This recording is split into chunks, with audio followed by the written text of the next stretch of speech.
kulan wacan oo wanaagsan ilahan fi beekhiyar tagala xidhiidhay meesha waa dunida ka joogtaan waa mar kale iyo xubinteena faaqidaada waxaana daawadayaal barnaamijkeena diiradda ku saari doona warar xiiso badan oo ku saabsan nidhaahde gabi ahaanba geeska Afrika qodobada aad ku maqli doontaan waxa kamid ah dalka Eritrea oo diyaariyay ciidamo aad u far badan oo Soomaaliyeed iyo kuwa waliba Eritrean kuwaasi oo qayb ka noqon doona sida la tilmaamayo amaba kaalmayn doona ciidamada xoogga dalka Soomaaliyeed dagaalka Ethiopia ay doonayso inay ku qabsato waqooyiga dalka Soomaaliya oo qarka u saaran sida ay xooga ay nala wadaagayaan saraakiil ku sugan dawladda deegaanka Soomaalida iyo waliba magaalada Addis Ababa ee caasimadda dalkaasi Ethiopia ciidamada maamulka Somaliland oo indhawaalba ku sii qulqulahayay Lughaye iyo Zaylac iyo deegaanadaasi waa gobolka Awdal iyo waliba Salale ayaa la tilmaamayaa inay isku hor fadhiyaan ciidamo aad u fara badan oo ka soo kala jeeda labada beelood iyo waliba dad kale oo Soomaaliyeed oo degan deegaanadaasi labada beelood aan ilaahay waa beesha Ciise iyo waliba beesha Samaroon ayaa wax iska ururiyeen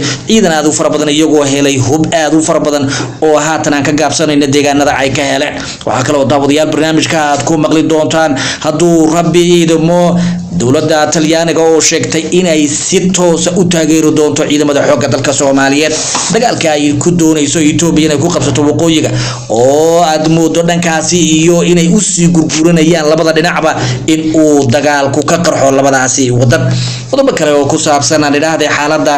guud ee geeska Afrika iyo waliba arrimo xiiso badan ayaan daawadayaal ku qada dhigi doona balse marka hore waxaan naga codsaday inaad barnaamijka sii shargaraysaan saaxiibadiinana aad la wadaagtaan barnaamijka waxa igala qayb qaadan doona oo haatan studio ula sugan saaxiibkay Gonio oo asagu inta badan ka faalooda gabi ahaanba geeska Afrika Gonio waxaynu ku horeynaynaa Eritrea iyo labadan ciidan ee ay Eritrea u diyaarisay dalka Soomaaliya maxay kaliya farqada ma santahay horta ciidamada faraha badan ee Eritrea u diyaarisay Eritrea waxay ogtahay in qorshe weyn Ethiopia ka soo socdo marka hadii Soomaaliya la soo galay Eritrea nagast way marka waxay sameysay ciidamo fara badan ee u tababartay ilaa 5,000 ilaa 6,000 gaaraya ayaa markaas tababar u soo dhamanaya 6,000 Soomaaliya loo diri doona oo markaas maadaama tababarkoodu u dhamaado laakiin waxa ku xigto in ciidamo dhowr iyo 10,000 ah oo Eritrea ay leedahay ay ugu tala gashay Soomaaliya hadii xaalad halis dareento in lagu wareejiyo mid kale Soomaaliya hadii codsato in maxaa la yiraahdaa admis nimanka la yiraahdo oo hadda ku sugan gudaha Soomaaliya Ethiopia ka soo jeedo hadii ay Soomaaliya codsato in laga saaro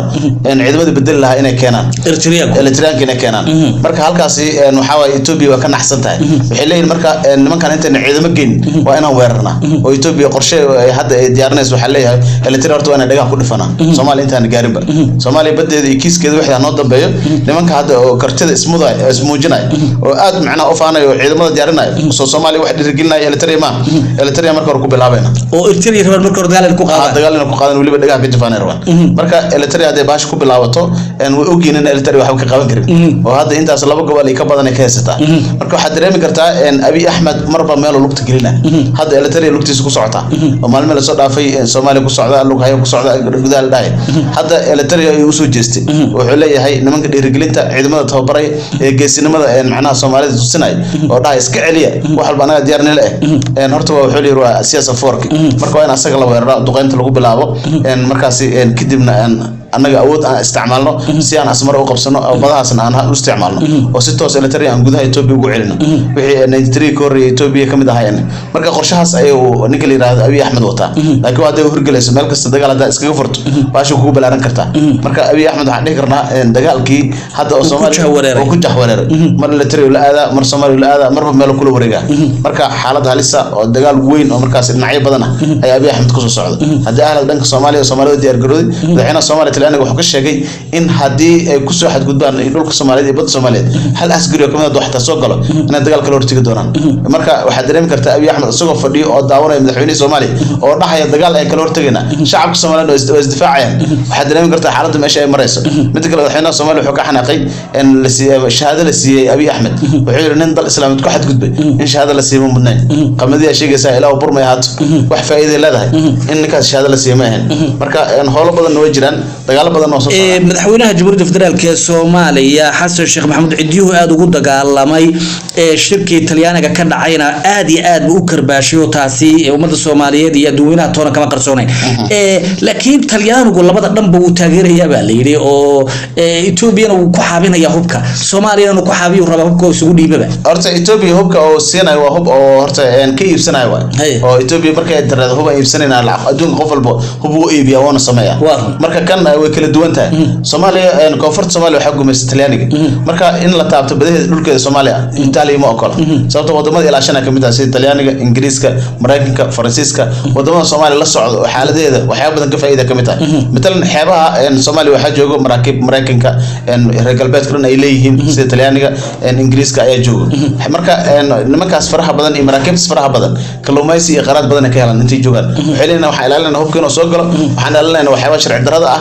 wax badan ay sheegayaan in xeebaha Soomaaliya ka ilaalinayaan laakiin inta qaraad guranayaan inta malaay wax la baxayaan ayaa faraha ka badan argoosatada malaayga waxyaabaha qaaliga ah oo laga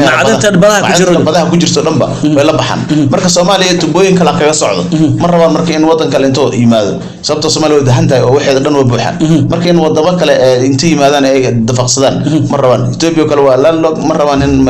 qaadato dhulka Soomaaliya marka Talyaanigu hub miisaanad military labada wasaaradda gaashaandhigga iyo Soomaaliya way kala seexdeen sida lagu taageeri lahaa Soomaaliya marka waxay leeyihiin wadan kasto anaga aan soo gumaysanay in lagu xadgudbo anaga ma ogolaan doono marka waxa dhici karto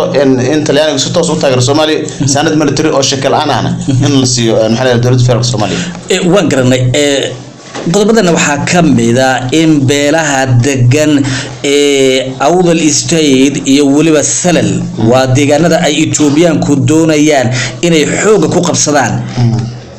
jabhad awood laba laga soo sheegayo xaqiiqo oo aan laba qarinaynin oo waliba si adag u hubaysan marka ciidamada maamulka Soomaaliland waxay qarka u saarihiin baa leeyahay inay ama xil walba xabadu way dhici kartaa horta waa run oo hadda lug haye meesha liiraado ciidamada Soomaaliland galeen awalna dil dhulkaasi dhul ay Soomaaliland shaqo ku leedahay ma ahayn dadka inta badan ayaa maamuli jiray kormeer una ciidamada Soomaaliland u tagi jireen laakiin hadda xalay iyo habeen hore ay ku sii aruureen ciidamada Soomaaliland marka maadaama lug haye ay galeen dadka shacabka deegaanka iyo ciidamo kale oo markaas jabhad ah ayaa la diyaariyo aad u fara badan dadkuna way isqorayaan hadda mar ka dambeeyo waa sii badanayaan oo hubka loo dhiibaya marka Soomaaliland iyo nimanka la yiraahdo Samaroonka iyo Ciise isku dhinaca way soo fadhiyaan xabada waqti kasta ay bilaaban kartaa waxa la leeyahay in waxa la geeyay taliye la yiraahdo Baashi Fanax oo ciidamo fara badan wato ay halkaas la geeyay waana taliyash ka tirsan taliyashi gooja cad laga soo oriyaday ayuu kamid yahay oo ku SSC Khartoum ee dhaga u soo laabtay ayuu kamid ahaa marka waxa la dhihi karaa in dagaal halkaas uu ka dhaca waxaana dagaalkaas u dhaxmari doona dadka shacabka ee Awdal State iyo Salal oo markaas u diyaar garoobay 2,000 oo ciidan ahna diyaarsaday inta hadda hubaysan waa 3,000 ay ku sii dhawina leey inta aan wali hubka loo diyaarinayo hadda gali doonto hubkana qaadan doontan waa 2,000 oo kale marka waxa dareemi kartaa halka xabad ka bilowday nimankan awal BCC oo shacabooda qaab shacab ku bilowday ayaa ka adkaaday hadii ay qacdo shacab meesha ka bilowdan dib u iman kara waa gartay markaasina kulay Djibouti oo hadda taageeraysa taageer lixaad bay u sii fidinaysaa badda Djibouti shaqalaan hawshan waxa wada waa Djibouti sanad military ayada wado hubkan ayada bixinayso waxaan ay isku aadinayso sababtoo Djibouti in ayaga Soomaaliland kala gooyeen ma rabto badda hadda Djibouti bada dekadaha la isticmaalana Djibouti askala oo dhaqaale ka soo galo markay dhuunteeda xirantana ma rabto Soomaaliya ayaga in kala go'aan ma rabto sababtoo Soomaaliya hadii Soomaaliya ka goodo Djibouti Soomaaliya ka gooday hadhowna canfarta ay lagu wareejin doona Djibouti wixii ka qaxi karna waa wadanka dibadiisa ama wadamo kale iska dhigay Soomaaliya soo aadi doona marka in Djibouti la kala qaxo oo wadan cidla noqdo ama canfar ay qaadato Ismaaciil Cumar Geele ma rabo iyo maamulkiisa ma rabaan marka wuxuu ku fikirayaan sidoo